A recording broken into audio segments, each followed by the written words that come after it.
হ্যাঁ, আমার বক্তব্যের পরে বলবে আমরা কি মুক্তিযুদ্ধ করি নাই। যেমন বিরোধী দলের নেতা বলেন, উনাকে আমি অসম্মান করি না, সব সময় মাননীয় বলে কথা বলি, কিন্তু উনার দলের লোকজন এখানে বসে আছে, তারা আমাকে ফজা পাগলা বলে কথা বলে। উনি একদিন এটা বলে তারা নাকি সভ্য, তারা নাকি ইসলাম। এবং উনি যে বলতেছে, ওদিন বললো যে আমার দাড়ি পাকা, আমার চোখের সমস্ত পাকা, উনি আমার চেয়ে 10 বছরের ছোট। আমার বয়স 78 বছর, আমি 48 সনে জন্মগ্রহণ করেছি, উনি 58 সনে জন্মগ্রহণ করেছে। কথাটা সত্য না মিথ্যা? মাননীয় সদস্য, আমি ওনাকে, আপনাকে কেউ এই ধরনের উক্তি করেছে আপনার সম্বন্ধে? এরকম তো সংসদে কেউ বলে নাই তো এরকম। না বলছি করেছে, আপনি কেন করেছে, নিজের করেছে বলেন please। আছে এখানে, এখানে উপস্থিত। আমি আজকে আপনাকে বলতে চাই,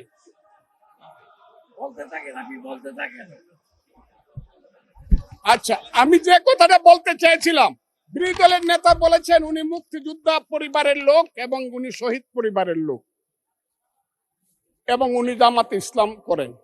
এটা ডাবল অপরাধ। মুক্তিযোদ্ধা পরিবারের লোক কেউ জামাত করতে পারে না। আর